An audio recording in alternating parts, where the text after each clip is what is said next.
TASMAC empty விசாகரிடம் அமலாக்கத்துறை அலுவலகத்தில் வைத்து விசாரணை மேற்கொள்ளப்பட்டு வருகிறது. கூடுதல் விவரங்களை வழங்குகிறார் செய்தியாளர் சரவணன். சரவணன், வணக்கம். விவரம்.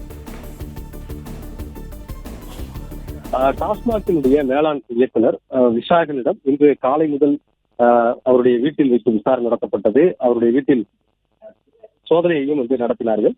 இந்த சோதனை 3 மணி வரை நீடித்தது. தொடர்ந்து அந்த வீட்டில் சோதனை சென்று கொண்டிருக்கிறது. இதற்கிடையில அவரிடம் தனியாக விசாரணையும் மேற்கொள்ளப்பட்டது. விசாகனிடம் விசாரணையை நடத்தினார்கள். அந்த விசாரணையின் தொடர்ச்சியாக அவர் கொடுத்த தகவலின் அடிப்படையிலும் அவர் வீட்டில் எடுக்கப்பட்ட சில ஆவணங்களின் அடிப்படையிலும் மேற்கொண்டு விசாரணை நடத்துவதற்காக அவரை அமலாக்கத்துறையினுடைய அலுவலகத்திற்கு தற்பொழுது அழைத்து வந்திருக்கிறார்கள். அமலாக்கத்துறை நுங்கம்பாக்கத்தில் இருக்கக்கூடிய அமலாக்கத்துறை அலுவலகத்திற்கு அழைத்து விசாரணையை மேற்கொண்டு வருகிறார்கள். ஏற்கனவே வீட்டில் வைத்து அவரிடம் விசாரணை நடத்தப்பட்டது. அந்த அவரிடம் நடத்தப்பட்ட விசாரணையில, அதாவது கடந்த மார்ச் மாதம் 25 3 நாட்களுக்கு டாஸ்மாகினுடைய தலைமை அலுவலகம் மற்றும் தனியார் மதுபான தொழிற்சாலைகள்ல நடத்தப்பட்ட சோதனை, அப்பொழுது கைப்பற்றப்பட்ட ஆவணங்கள், குறிப்பாக இந்த மதுபான கொள்முதல் தொடர்பாக இருக்கக்கூடிய கணக்குகள், தனியார் மதுபான தொழிற்சாலைகளிலும் டாஸ்மாக் நிறுவனத்திலும் இருக்கக்கூடிய கணக்குகள், இவற்றை ஒப்பிட்டு பல்வேறு சந்தேகங்களை கேள்வியாக முன்வைத்து விசாரணை நடத்துவதற்கு திட்டமிட்டிருந்தார்கள். ஆனால் 2 முறை சம்மன் அனுப்பியும் அவர் நீதிமன்ற வழக்குகள் காரணத்தை முன்வைத்து அவர் ஆஜராகாமல் இருந்த நிலையில இன்றைய தினம் அவருடைய வீட்டில சோதனை நடத்துவதற்காக வந்த அதிகாரிகள் தொடர்ந்து அவரிடம் விசாரணை மேற்கொண்டார்கள். அந்த விசாரணையின் தொடர்ச்சியாக அவரை தற்பொழுது அமலாக்கத்துறை அலுவலகத்திற்கு அழைத்து வந்திருக்கிறார்கள். அதுல குறிப்பாக அவரை அழைத்து விசாரிக்க வேண்டிய அவசியம் ஏற்பட்டதற்கு முக்கியமாக அவருடைய வீட்டிற்கு அருகே கிழித்து வீசப்பட்டு கிடந்த அந்த ஆவணம் தான். அந்த ஆவணங்கள்ல டாஸ்மாக் தொடர்பான பல்வேறு விவரங்கள் இருந்திருக்கிறது.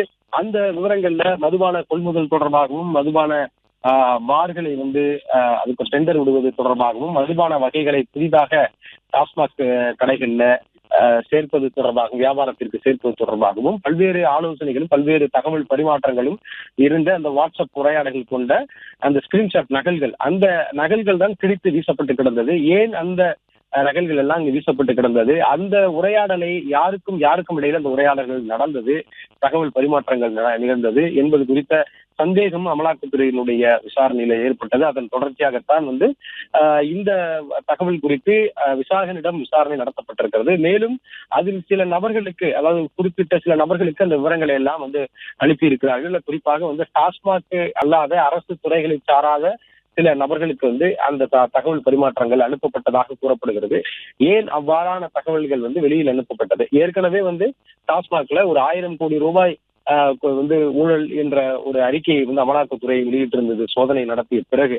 அப்படி இருக்கும் பொழுது அதில் அந்த 1000 கோடி ரூபாய் கணக்கில் வராத 1000 கோடி ரூபாய் சட்டவிரோதமாக எங்கே பரிமாற்றம் நடந்தது என தொடர்ந்து அமலாக்கத்துறை மொத்தம் விசாரித்து வரக்கூடிய நிலையில இந்த வாட்ஸ்அப் தகவல் பரிமாற்றங்கள் வெளிநபர்களுக்கு, அதாவது டாஸ்மாக் சாராத அரசு துறைகளை சாராத நபர்களுக்கு தகவல் பரிமாற்றங்கள் சென்றது இன்னும் ஒரு கூடுதல் வலுவான ஒரு சந்தேகத்தை அமலாக்கத்துறையினருக்கு ஏற்படுத்தி இருக்கலாம்.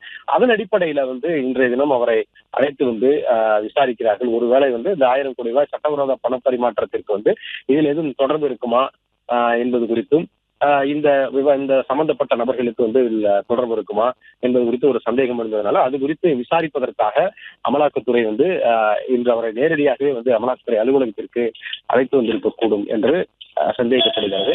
அமலாக்கத்துறை அதிகாரிகள் தொடர்ந்து இன்னும் பல மணி நேரங்கள் அவரை இந்த அலுவலகத்திலேயே வைத்து விசாரிப்பதற்கான வாய்ப்புகள் இருப்பதாக தெரிவித்திருக்கிறார்கள்.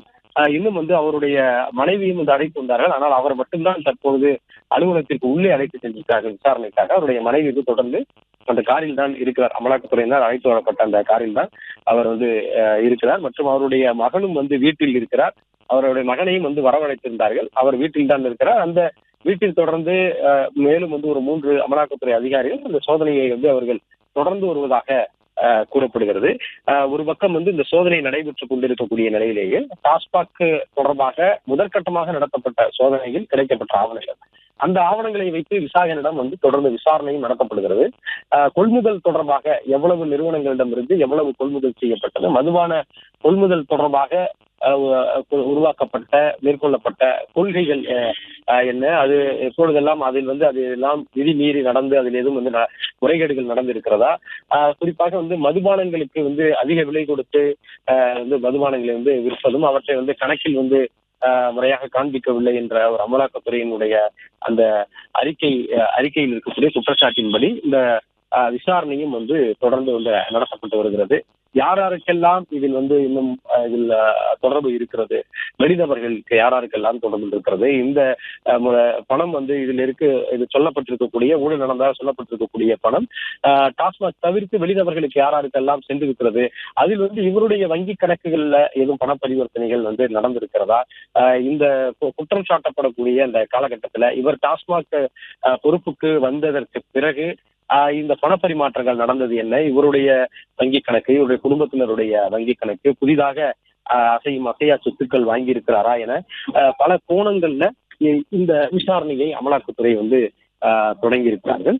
அதன்படி அமலாக்கத்துறை இவரிடம் விசாரணை நடத்துவதற்கு ஆவணங்களின் அடிப்படையில அந்த விசாரணையை மேற்கொள்கிறார்கள். இன்றைய தினம் அமலாக்கத்துறையினர் அந்த விசாரணையை நடத்தி அவருடைய வீட்டில் வைத்து காலை 7 மணியில் இருந்து 3 மணி வரை தொடர்ந்து விசாரணை நடந்த நிலையில மீண்டும் அவருடைய அமலாக்கத்துறை அலுவலகத்திற்கு அவரை அழைத்து இந்த விசாரணையை தொடங்கி நடத்தி வருகிறார்கள். இந்த விசாரணையின் தொடர்ச்சியாக அடுத்து இந்த வழக்கில் யாரெல்லாம் தொடர்பில் இருக்கிறார்கள், இந்த வழக்கில் விசாரிக்க வேண்டியவர்கள் யார், குறிப்பாக டாஸ்மாக் பொது மேலாளர் ஒரு 2 பேர் இருக்கிறார்கள். அவர்களுக்கும் ஏற்கனவே சம்மன் அனுப்பப்பட்டிருந்தது. அவர்களிடம் விசாரிப்பது தொடர்பான ஏதோ ஆதாரங்கள் இவரிடம் கொடுக்கக்கூடிய தகவலின் அடிப்படையில் கிடைத்தால் அவற்றை விசாரிப்பதற்கும், இந்த பணம் சட்டவிரோத பண பரிமாற்றம் தொடர்பாக யாருக்கெல்லாம் கைமாற்றப்பட்டிருக்கிறது, பரிவர்த்தனை நடந்திருக்கிறது என்ற விவரங்கள் இவருடைய வங்கி கணக்குகள் மூலமாகவோ அல்லது இவர் கொடுக்கக்கூடிய வாக்குமூலத்தின் அடிப்படையிலோ கிடைத்தால் தொடர்ந்து அது அடுத்த கட்ட விசாரணைக்கு செல்வதற்கு அல்லது அடுத்த வழக்கினுடைய அடுத்த கட்ட நகர்வுக்கு செல்வதற்கு அமலாக்கத்துறை திட்டமிட்டிருக்கிறது. அதன் அடிப்படையில் தான் அமலாக்கத்துறை அவரிடம் தீவிரமாக விசாரிக்க வேண்டும் என்றுதான் ஏற்கனவே 2 முறை சம்மன் அனுப்பி அவரிடம் விசாரிக்க முடியாமல் இருந்தது. அவர் விசாரணைக்கு ஆஜராகாமல் இருந்தார் நீதிமன்ற வழக்குகளை காரணம் காண்பித்து. தற்பொழுது அவர் விசாரணைக்கு உட்படுத்தப்பட்டிருக்கக்கூடிய நிலையில அவரை தற்பொழுதே முழுமையான விசாரணையும் இந்த வழக்கிலே பெற்றுவிட வேண்டும், முழுமையான விவரங்களையும் திரட்ட வேண்டும் என்ற முனைப்புடன் அமலாக்கத்துறை அதிகாரிகள் அவரை இன்று அமலாக்கத்துறை அலுவலகத்திற்கு அழைத்து வந்திருக்கிறார்கள். அமலாக்கத்துறை அலுவலகத்திற்கு தற்பொழுது உள்ளே அழைத்து செல்லப்பட்டு அவரிடம் இந்த விசாரணை அறை ஒன்று இருக்கிறது, விசாரணை அறையில் வைத்து தொடர்ந்து உயரதிகாரிகள் விசாரித்து வருகிறார்கள். அவருடைய மனைவியும் அழைத்து வரப்பட்டார். ஆனால் அவர் தொடர்ந்து உள்ளே அழைத்து செல்லப்படவில்லை. அவர் காரிலேயே தான் இருக்கிறார். தேவைப்பட்டால் அவரிடம் விசாரணை நடத்துவதற்கும் திட்டமிட்டிருப்பதாக கூறப்படுகிறது. இதன் தொடர்ந்து அவருடைய வீட்டில் ஒரு பக்கம் சோதனையும் அவருடைய மகனிடம் விசாரணையும் நடத்தப்பட்டு வருகிறது. பிளே ஸ்டோர் மற்றும் ஆப் ஸ்டோரில் இருந்து பாலிமர் செயலியை QR கோடு மூலம் பதிவிறக்கம் செய்யுங்கள். செய்திகளை உடனுக்குடன் பெறுங்கள்.